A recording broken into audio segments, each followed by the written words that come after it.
राम राम भाई सारा ने हर हर महादेव। प्रवचन श्रीता के एक और नए ध्यान स्वागत है। भाई आज 13 तारीख होली का दिन है। तो सबसे पहले आपने होली की बहुत बहुत शुभकामनाएं सह परिवार सब ने, और परमात्मा की कृपा आप बनी रहे, यह मंगल कामना है सबको भाई। तो भाई ये आप सब ने बेरा है, ये होली क्यों मनाई जा है? तो यह होली न्यू मनाई जा है, हम बचपन से सुनते आ रहे हैं कि जो भगत शिरोमणि प्रहलाद थे वो के था, शुरू से उनका परमात्मा में ध्यान था। जब वो बालक अवस्था में थे तब नारद जी के कहने पर वो भगवान विष्णु की उपासना करने लगे थे। ओम नमो भगवते वासुदेवाय नमः, इस मंत्र का वो लगातार उच्चारण करने लगे थे और लगातार एक चित्त होकर मन उन्होंने अपना भगवान को में ध्यान लगाया था। और भगवान विष्णु के वे अनन्य भक्ता में उनकी गिनती करी जा है।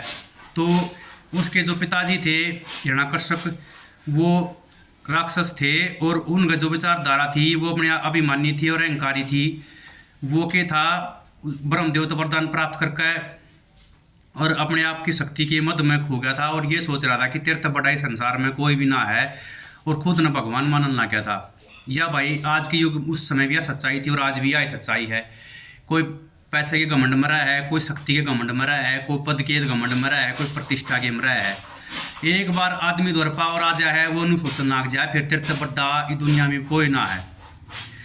तो उसने यह बात सारे का कहलवा दी अपने राज्य में कि मेरी भक्ति करो, मेरी तपस्या करो, मैं भगवान हूँ। अगर मन न छोड़कर कोई किसी की उपासना करता पाया तो उसने मैं जीत मार दूंगा। तो उसके घर आए, उसका जो लड़का था प्रहलाद, वो भगवान विष्णु की भक्ति में लीन रहा करता। उसने कई बार कही यह बात, अग भाई हमारे घर में मेरा लड़का खुद होकर तुझे पितृ भक्त होना चाहिए और अपने पिता की भक्ति करनी चाहिए, भगवान की भक्ति ना करनी चाहिए। लेकिन भगवान तो भाई वो त्रिकालदर्शी हैं, वो इस बात ने शुरू से देखने लाग रहे थे कि प्रहलाद का मन एकाग्रचित होकर भगवान में लाग रहा है, परमात्मा के स्मरण में लाग रहा है। तो हमने इस चीज़ से आज यह भी शिक्षा लेनी चाहिए कि अनन्य भक्ति क्यों है। अनन्य भक्ति वह हुआ है जो केवल परमात्मा की भक्ति वो है, किस सभी स्थिति में भगवान के नाम तक ना डिग गए। तो इस चीज़ तय इस कहानी तक भी हमने आज यह शिक्षा मिला है कि किस प्रकार उसके पिताजी ने बाती बाती के अत्याचार करे प्रहलाद के ऊपर।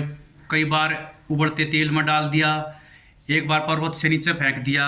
तो बाती बाती के उसने डराने की कोशिश कर रहा था प्रयत्नों से कि किस तरीके से इसका मन है वो भगवान विष्णु से हटकर मेरे में लाग जा।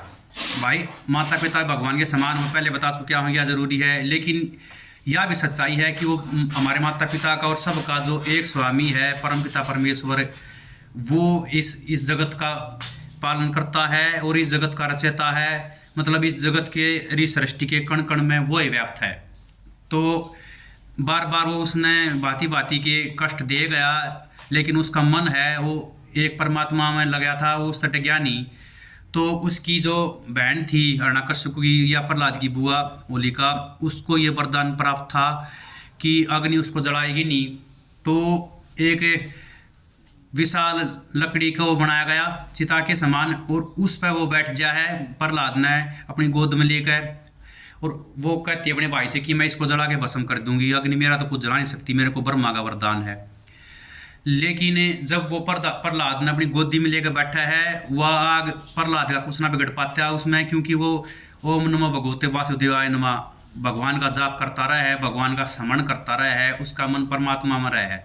परमात्मा से 1 मिनट भी टिक गया नहीं, 1 सेकंड के लिए भी उसका मन। तो भाई जो भगवान की शरण में है उसने कौन छू सका है, काल में भी मतना है। अगर जो भगवान की शरण में गया उसने स्पर्श करते तो देखते ही देखते अग्नि की लपटें उसने जला दे हैं होलिका ने, और प्रहलाद सुरक्षित बच गया है। इससे उसी दिन से इस होली ने मनाने लगे हैं। तो भाई हमने इस स्थिति या शिक्षा लेनी चाहिए कि कोई भी परिस्थिति हो वो खाली हमारे शरीर ने पीड़ा दे सका है, और जो अपने आप ने आत्मा स्वरूप मानना है और सच्चे हृदय से भगवान की शरण में जा है और उस पर अटूट विश्वास करा है, कोई भी परिस्थिति, कोई भी दुख, कोई भी तकलीफ उसका कुछ नहीं बिगाड़ सकती। क्योंकि जिसको परमात्मा ने अपना लिया है, जो परमात्मा का हो गया है, उसकी शरण में चला गया है। तो जितना चिंतन हम भगवान का करें हैं, उस सच्चे परमेश्वर का करें हैं, इतना ही चिंतन भगवान अपने भगत का करे है। तो उसका कोई भी दुख या परिस्थिति या कठिनाई उस आदमी का कुछ नहीं बिगाड़ सकती, उस जीव का बाल भी बाका नहीं कर सकती जो परमात्मा की शरण में है। क्योंकि ये सारी चीज़ परमात्मा का ही अधीन है, या सृष्टि उस परमात्मा की दया से ही चल रही है। तो उसका तो चाहे काल आ जाए, उसके सहमी वो भी कुछ ना कर सकता। क्योंकि जो परमात्मा है, परमात्मा की शरण में चला गया, वो शरणागत है, वत्सल हैं, वो उसकी रक्षा करेंगे हर एक चीज़ तय। तो ये सुख दुख सारे उन्हीं को होते हैं जो अपने आप को शरीर रूप में देखते हैं। क्योंकि आत्मा शाश्वत तत्व है, ना उसमें कोई दुख स्पर्श कर सकता, ना कोई सुख स्पर्श कर सकता। वो अविनाशी है, वो परमात्मा का अंश है। तो जब तक हम अपने मन में मान लेंगे तो दुख है, अपने मन में मान लेंगे तो सुख है। और अपने मन में उस सच्चिदानंद परमात्मा का स्मरण करते रहेंगे तो जो जीवन है लगातार आनंदमय रहेगा। आनंद के अलावा कुछ भी ना है, क्योंकि परमात्मा का जो दूसरा पर्यायवाची नाम है वो आनंद है, उसको सच्चिदानंद स्वरूप कहा गया है। तो जो भगवान में लगातार अपना मन लगाए रहे और किसी भी चीज़ में अपने मन नहीं लगाता, एक क्षण के लिए भी नहीं देख पाता, उसका मन इस तरीके से स्थिर रखा है भगवान में अपना मन, उसने तक कोई सुख या दुख है उसमें एक भाव रहेगा, वो उसका मन एक जैसा रहेगा, कोई भी परिवर्तन उसमें ना आवे। तो भाई आज एक बात और कहनी थी कि होली मनावें, यो हिंदुआ का एक प्रसिद्ध त्यौहार है। इसमें अपने भगवान का स्मरण करें, पूजा पाठ करें, और जो भी घर पर भांति भांति के व्यंजन बनाने की परंपरा है वो भी आप करें। मीठे मिष्ठान भी आपने देखा होगा हरियाणा में तो खासकर हलवा और चूरमा जो हमारे घर पर बनी मिठाई है ज़्यादातर मीठे हैं ये, उनको खाएं तो वो आपके लिए लाभदायक भी रहेंगे, शरीर के लिए भी, और त्यौहार भी मन जाएगा। और दूसरी तरफ है भाई जो ये आजकल भगवान के नाम पर, इस त्यौहार के नाम पर नशा पता कर रहे हैं, एक दूसरे नाली में गिर रहे हैं और यो मलमूत्र की चढ़ादी में डाल रहे हैं, या बहुत चीज़ गलत है। वो हिरण्याकश्यप पक्ष के लोग हैं जो यह चीज़ कर रहे हैं, वह राक्षस प्रवृत्ति है। क्योंकि भगवान कदे भी नहीं कहता कि आप नशा पता करो और ये गंदा आचरण करो, यह चीज़ बिल्कुल इस चीज़ के मैं खिलाफ हूँ भाई। तो भाई सब तैयो संदेश है, होली मनावें, ये रंगा का त्यौहार है, और साफ पानी से खेलें, और इसमें नशे पते और ये जो गलत आचरण है इससे बचें, इसी संगत से भी बचें। या ना केवल आपके शरीर के लिए हानिकारक है बल्कि आपके चरित्र और का विनाश करने वाली है, आपको चरित्रहीन भी बनाने वाली है ये चीज़ सारी।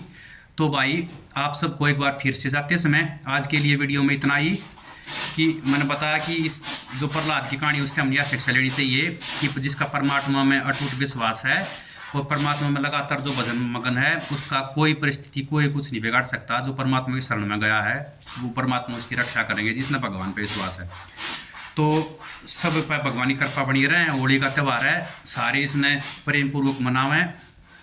और भाई वीडियो अच्छी लगी होता है इस चैनल ने सब्सक्राइब करो यूट्यूब के ने, और इंस्टाग्राम पे और फेसबुक मेरे पेज को फॉलो करो, और ज़्यादा से ज़्यादा अपने मित्रों और संबंधियों के साथ इसने शेयर करो भाई।